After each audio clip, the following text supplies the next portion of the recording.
Hi friends, welcome back to my channel. ಮಹಿಳೆ ಮೊದಲನೇ ಬಾರಿ ಪ್ರೆಗ್ನೆಂಟ್ ಅನ್ನೋದು ಆದಾಗ ಅವಳಲ್ಲಿ ತುಂಬಾ ಒಂದು ಎಕ್ಸೈಟ್ಮೆಂಟ್ ಅನ್ನೋದು ಇರುತ್ತೆ.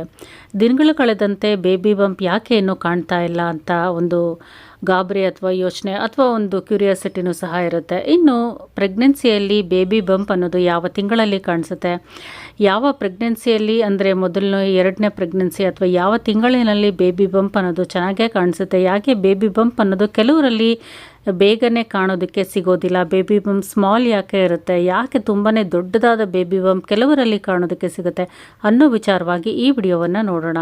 ವಿಡಿಯೋ ಕೊನೆವರೆಗೂ ನೋಡಿ, ಖಂಡಿತವಾಗ್ಲೂ ಯೂಸ್ಫುಲ್ ಆಗಿರುತ್ತೆ. ಮೊದಲನೇದಾಗಿ ಪ್ರೆಗ್ನೆನ್ಸಿಯಲ್ಲಿ ಯಾವ ದಿನದಿಂದ ಯಾವ ತಿಂಗಳಿಂದ ಬೇಬಿ ಬಂಪ್ ಅನ್ನೋದು ನಮಗೆ ಕಾಣೋದಕ್ಕೆ ಸಿಗುತ್ತೆ. ಪ್ರೆಗ್ನೆನ್ಸಿಯಲ್ಲಿ ಬೇಬಿ ಬಂಪ್ ಅನ್ನೋದು ಕೇವಲ ಮಗುವಿನಿಂದ ಅಷ್ಟೇ ದೊಡ್ಡದಾಗಿ ಚಿಕ್ಕದಾಗಿ ಕಾಣೋದಕ್ಕೆ ಸಿಗೋದಿಲ್ಲ. ಅದಕ್ಕೆ ಬೇರೆ ಬೇರೆ ರೀಸನ್ಸ್ ಸಹ ಇರುತ್ತೆ. ಗರ್ಭದಲ್ಲಿ ಇರುವಂಥ ಮಗು ತುಂಬ ದೊಡ್ಡದಾಗಿ ಇರೋದಿಲ್ಲ ಅಥವಾ ಬೇಬಿಯ ಒಂದು ಸೈಜಿಂದ ನಿಮ್ಮ ಬೇಬಿ ಬಂಪ್ ದೊಡ್ಡದಾಗಿ ಅಥವಾ ಚಿಕ್ಕದಾಗಿ ಕಾಣೋದಕ್ಕೆ ಸಿಗೋದಿಲ್ಲ. ಮೊದಲನೇದಾಗಿ ಯುಟರಸ್ ದೇಹದಲ್ಲಿ ಅಂದರೆ ಹೆಣ್ಣಿನ ದೇಹದಲ್ಲಿ ಪ್ರೆಗ್ನೆನ್ಸಿ ಆದಾಗ ಯುಟರಸ್ ಸೈಜ್ ಅನ್ನೋದು ದೊಡ್ಡದಾಗ್ತಾ ಇರುತ್ತೆ. ಎರಡನೇದಾಗಿ ಆಮ್ನಿಯಾಟಿಕ್ ಫ್ಲೂಯಿಡ್ ಲೆವೆಲ್ಸ್ ನಿಮ್ಮ ಒಂದು ಗರ್ಭಾಶಯದಲ್ಲಿ ಯಾವ ಒಂದು ಲೆವೆಲಲ್ಲಿ ಇರುತ್ತೆ ಅದರಿಂದನೂ ಸಹ ಬೇಬಿ ಬಂಪ್ ಸೈಜ್ ವೇರಿ ಆಗುತ್ತೆ. ಮೂರನೇದಾಗಿ ಪ್ಲೆಸೆಂಟಾ ಸೈಜಿಂದನೂ ಸಹ ಬೇಬಿ ಬಂಪ್ ದೊಡ್ಡದು ಚಿಕ್ಕದಾಗಿಯೂ ಸಹ ಕಾಣುತ್ತೆ. ನಾಲ್ಕನೇದಾಗಿ ನಿಮ್ಮ ದೇಹದ ಫ್ಯಾಟ್ ಡಿಸ್ಟ್ರಿಬ್ಯೂಷನ್, ಅದರಿಂದನೂ ಸಹ ಒಂದು ಬೇಬಿ ಬಂಪ್ ಸ್ಮಾಲ್ ಅಥವಾ ಬಿಗ್ ಆಗಿ ಕಾಣಿಸುತ್ತೆ. ಸೊ ಮಹಿಳೆಯ ದೇಹದ ಯುಟರಸ್ ಆಗಿರ್ಬೋದು, ಫ್ಯಾಟ್ ಡಿಸ್ಟ್ರಿಬ್ಯೂಷನ್ ಆಗಿರ್ಬೋದು, ಪ್ಲೆಸೆಂಟಾ ಸೈಜ್ ಆಗಿರ್ಬೋದು ಅಥವಾ ಆಮ್ನಿಯಾಟಿಕ್ ಫ್ಲೂಯಿಡ್ನಿಂದ ಆಗಿರ್ಬೋದು ಬೇಬಿ ಬಂಪ್ ಅನ್ನೋದು ಹೊರಗಡೆ ಕಾಣಸಿಗೋದಕ್ಕೆ, ದೊಡ್ಡದು ಅಥವಾ ಚಿಕ್ಕದು ಆಗೋದಕ್ಕೆ ಕಾರಣಗಳು ಆಗಿರ್ಬೋದು. ಮೊದಲ ಒಂದೆರಡು ತಿಂಗಳುಗಳಲ್ಲಿ ಇದರ ಗ್ರೋತ್ ಅಂದರೆ ಯುಟರಸ್ ಆಗಿರ್ಬೋದು, ಆಮ್ನಿಯಾಟಿಕ್ ಫ್ಲೂಯಿಡ್ ಆಗಿರ್ಬೋದು, ಫ್ಯಾಟ್ ಡಿಸ್ಟ್ರಿಬ್ಯೂಷನ್ ಆಗಿರ್ಬೋದು, ಇವುಗಳ ಒಂದು ಗ್ರೋತ್ ಅಷ್ಟು ಇರೋದಿಲ್ಲ. ಮಗುವಿನ ಬೆಳವಣಿಗೆನೂ ಸಹ ಹಂತ ಹಂತವಾಗಿ ಬೆಳೀತಾ ಇರೋದ್ರಿಂದ ಮೊದಲ 2-3 ತಿಂಗಳಲ್ಲಿ ಬೇಬಿ ಬಂಪ್ ಅನ್ನೋದು ನಮಗೆ ಕಾಣೋದಕ್ಕೆ ಸಿಗೋದಿಲ್ಲ. ಮೊದಲ 2 ತಿಂಗಳಲ್ಲಿ ಒಂದು ಹೊಟ್ಟೆಯ ಭಾಗದಲ್ಲಿ ಯಾವುದೇ ಬದಲಾವಣೆಗಳು ನಿಮಗೆ ಕಾಣೋದಿಲ್ಲ. ಹೊಟ್ಟೆಯಲ್ಲಿ ಬ್ಲಾಟಿಂಗ್ ಅಥವಾ ಗ್ಯಾಸ್ಟ್ರಿಕ್ ಅಥವಾ ಗ್ಯಾಸ್ ಅನ್ನೋದು ರಿಲೀಸ್ ಆಗ್ತಾ ಇರುತ್ತೆ. ದೇಹದಲ್ಲಿ ಹಾರ್ಮೋನಲ್ ಚೇಂಜಸ್ ಅನ್ನೋದು ಜಾಸ್ತಿ ಪ್ರಮಾಣದಲ್ಲಿ ಈ ಟೈಮಲ್ಲಿ ಆಗ್ತಾ ಇರುತ್ತೆ. 2ನೇ ತಿಂಗಳಲ್ಲಿ ನೋಡೋದಾದರೆ ನಿಮಗೆ ಟೈಟ್ ಬಟ್ಟೆಗಳನ್ನು ಹಾಕಿದ್ರೆ ಹೊಟ್ಟೆಯಲ್ಲಿ ಸ್ವಲ್ಪ ಬ್ಲಾಟಿಂಗ್ ಅಥವಾ ಒಂದು ಟೈಟ್ನೆಸ್ ಅನ್ನೋದು ಫೀಲ್ ಆಗುತ್ತೆ. ಆದರೆ ಮಗುವಿನ ದೇಹ ಇನ್ನೂ ಅಷ್ಟು ಬೆಳೆಯೋದಕ್ಕೆ ಶುರು ಆಗಿರೋದಿಲ್ಲ.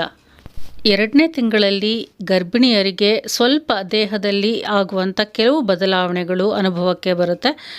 ಸ್ವಲ್ಪ ತಲೆನೋವು ಆಗಿರ್ಬೋದು, ತಲೆ ಸುತ್ತೋದಾಗಿರ್ಬೋದು, ವಾಮಿಟಿಂಗ್ ಸೆನ್ಸೇಷನ್ ಆಗಿರ್ಬೋದು, ಹೊಟ್ಟೆಯಲ್ಲಿ ಗುಳುಗುಳು ಅನ್ನೋದಾಗಿರ್ಬೋದು, ಈ ರೀತಿ ಬದಲಾವಣೆಗಳು ಕಂಡುಬರುತ್ತೆ. 3ನೇ ತಿಂಗಳಲ್ಲಿ ನೋಡೋದಾದರೆ ಯುಟರಸ್ ಅನ್ನೋದು ಪೆಲ್ವಿಕ್ ಭಾಗದ ಕಡೆ ಸ್ವಲ್ಪ ಉಬ್ಬಿ ಬರೋದಕ್ಕೆ ಶುರುವಾಗುತ್ತೆ. ಸ್ಲಿಮ್ ಆಗಿರುವಂಥ ಮಹಿಳೆಯರಲ್ಲಿ ಈ ಒಂದು ಬೇಬಿ ಬಂಪ್ 3ನೇ ತಿಂಗಳಲ್ಲಿ ಸ್ವಲ್ಪ ಕಾಣೋದಕ್ಕೆ ಸಿಗ್ಬೋದು. 20-30% ಮಹಿಳೆಯರಲ್ಲಿ ಸ್ವಲ್ಪ ಮಟ್ಟಿಗೆ ಬೇಬಿ ಬಂಪ್ ಅನ್ನೋದು ಈ ತಿಂಗಳಲ್ಲಿ ಕಾಣಬಹುದು. ಇನ್ನು 4ನೇ ತಿಂಗಳಿಗೆ ಬಂದರೆ ಈ ತಿಂಗಳಲ್ಲಿ ಸ್ವಲ್ಪ ಬೇಬಿ ಬಂಪ್ ಅನ್ನೋದು ನಿಮಗೆ ಕಾಣೋದಕ್ಕೆ ಸಿಗುತ್ತೆ.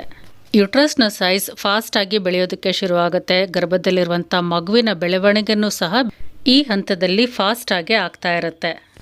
ಮುಂಚೆ ಹಾಕ್ತಾ ಇರುವಂಥ ಬಟ್ಟೆಗಳೆಲ್ಲ ಟೈಟ್ ಆಗೋದಕ್ಕೆ ಶುರುವಾಗುತ್ತೆ. 60-70% ಮಹಿಳೆಯರಲ್ಲಿ ಈ ತಿಂಗಳಲ್ಲಿ ಬೇಬಿ ಬಂಪ್ ಕಾಣೋದಕ್ಕೆ ಸಿಗುತ್ತೆ.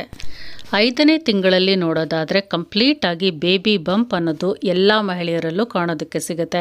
ಸಣ್ಣಕ್ಕಿದ್ರು, ದಪ್ಪ ಇದ್ದರು, ಕುಳ್ಳಾಗಿದ್ದರು ಎಲ್ಲ ಮಹಿಳೆಯರಲ್ಲೂ ಈ ತಿಂಗಳಲ್ಲಿ ಬೇಬಿ ಬಂಪ್ ಅನ್ನೋದು ಕ್ಲಿಯರ್ ಆಗಿ ಕಾಣೋದಕ್ಕೆ ಸಿಗುತ್ತೆ. ಹೊರಗಿನವರು ಯಾರು ನೋಡಿದ್ರೂ ಸಹ ನೀವು ಪ್ರೆಗ್ನೆಂಟ್ ಅಂತ ಸುಲಭವಾಗಿ ಗುರ್ತನ ಹಿಡಿಬೋದು. ಈ ಹಂತದಲ್ಲಿ ಬೇಬಿ ಮೂಮೆಂಟ್ಸ್ ಅನ್ನೋದು ಸಹ ಶುರುವಾಗಿರುತ್ತೆ. ಯಾವ ಮಹಿಳೆಯರಲ್ಲಿ ಬೇಬಿ ಬಂಪ್ ಅನ್ನೋದು ಬೇಗನೆ ಕಾಣೋದಕ್ಕೆ ಸಿಗುತ್ತೆ, ಯಾವ ಮಹಿಳೆ ಸ್ಲಿಮ್ ಆಗಿ ಸಣ್ಣಕ್ಕೆ ಇರ್ತಾರೋ ಅವರಲ್ಲಿ ಆಗ್ಬೋದು, ಅಥವಾ ಯಾರಿಗೆ 2ನೇ ಅಥವಾ 3ನೇ ಪ್ರೆಗ್ನೆನ್ಸಿ ಆಗಿರುತ್ತೆ ಅವರಲ್ಲಿ ಬೇಬಿ ಬಂಪ್ ಅನ್ನೋದು ಸ್ವಲ್ಪ ಬೇಗನೆ ನೋಡೋದಕ್ಕೆ ಸಿಗುತ್ತೆ ಅಂತ ಹೇಳ್ಬೋದು. 2nd and 3rd ಪ್ರೆಗ್ನೆನ್ಸಿ ಆಗಿರುವಂಥವ್ರಿಗೆ ಹೊಟ್ಟೆಯಲ್ಲಿರುವ ಮಸಲ್ಸ್ ಆಗಿರ್ಬೋದು, ಗರ್ಭಾಶಯದಲ್ಲಿರುವ ಮಸಲ್ಸು ಸ್ವಲ್ಪ ಲೂಸ್ ಆಗಿರುತ್ತೆ, ಅವ್ರಿಗೆ ಬೇಗನೆ ಬೇಬಿ ಬಂಪ್ ಅನ್ನೋದು ಬರುತ್ತೆ. ಅಥವಾ ಟ್ವಿನ್ಸ್ ಅಥವಾ ಟ್ರಿಪ್ಲೆಟ್ಸ್ ಪ್ರೆಗ್ನೆನ್ಸಿ ಆಗಿದ್ದರೆ ಅಂಥವ್ರಿಗೆ ತುಂಬ ಬೇಗನೆ ಒಂದು ಬೇಬಿ ಬಂಪ್ ಅನ್ನೋದನ್ನು ನೋಡ್ಬೋದು. 2nd ಅಥವಾ 3rd ಪ್ರೆಗ್ನೆನ್ಸಿ ಆಗಿರೋರಿಗೆ 3rd ಮಂತಿಂದನೇ ಬೇಬಿ ಬಂಪ್ ಅನ್ನೋದು ಕ್ಲಿಯರ್ ಆಗೇ ಕಾಣಿಸುತ್ತೆ ಅಂತ ಕೆಲವೊಂದು ರಿಸರ್ಚಸ್ ಹೇಳುತ್ತೆ.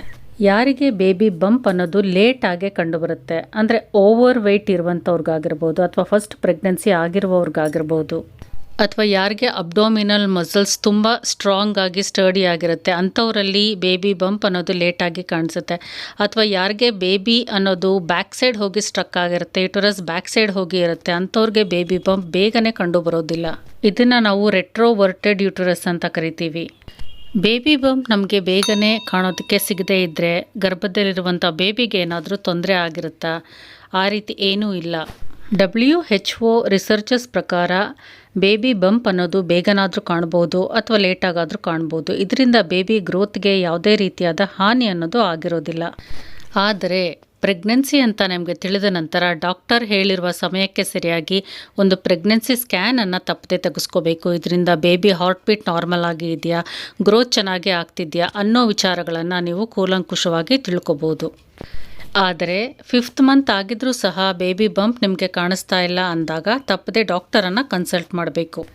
ಸೊ ದಟ್ ಆ ಟೈಮಲ್ಲಿ ಸ್ಕ್ಯಾನಿಂಗನ್ನು ಮಾಡಿ ಬೇಬಿ ಗ್ರೋತ್ ಬಗ್ಗೆ, ಬೇಬಿ ಹೆಲ್ತ್ ಬಗ್ಗೆ ಅವರು ಸರಿಯಾದ ಒಂದು ಪ್ರಿಕಾಷನ್ಸ್, ಮೆಷರ್ಮೆಂಟ್ಸನ್ನು ತಗೊಳ್ಬೋದು. ಕೆಲವು ರಿಸರ್ಚಸ್ಗಳ ಪ್ರಕಾರ 3ನೇ ತಿಂಗಳು ಕೊನೆಯ ವಾರದಲ್ಲೇ ನಿಮಗೆ ಬೇಬಿ ಮೂಮೆಂಟ್ಸ್ ಅನ್ನೋದು ಶುರುವಾಗಿರುತ್ತೆ. ಅದು ಮದರ್ಗೆ ಕ್ಲಿಯರ್ ಆಗಿ ಫೀಲ್ ಆಗ್ತಾ ಇದೆ ಅಂತ ಹೇಳಿದ್ರೆ ಒಂದು ಬಾಯ್ ಬೇಬಿ ಅಂತ ಹೇಳ್ಬೋದು. ಬಾಯ್ ಬೇಬಿ ಬೇಗನೆ ಮೂಮೆಂಟ್ಸ್ ಅನ್ನೋದು ಗರ್ಭದಲ್ಲಿ ಸ್ಟಾರ್ಟ್ ಮಾಡುತ್ತೆ ಅಂತ ಕೆಲವು ರಿಸರ್ಚಸ್ಗಳು ತಿಳಿಸುತ್ತೆ. ಜೊತೆಗೆ 4 ತಿಂಗಳಾಗಿದ್ರು 5 ತಿಂಗಳಾಗಿದ್ರು ಬೇಬಿ ಬಂಪ್ ಸೈಜ್ ನಿಮಗೆ ಚಿಕ್ಕದಾಗೇ ಇದೆ ಅಂತ ಹೇಳಿದ್ರೆ ಅಂಥವ್ರಿಗೂ ಸಹ ಗಂಡು ಮಗು ಆಗುವಂಥ ಸಾಧ್ಯತೆಗಳು ಇರುತ್ತೆ ಅಂತ ಹೇಳ್ಬೋದು. ಈ ವಿಡಿಯೋ ಇಷ್ಟ ಆಗಿದ್ರೆ ಲೈಕ್ ಮಾಡಿ, ಶೇರ್ ಮಾಡಿ, ಕಮೆಂಟ್ ಮಾಡಿ. Thank you for watching.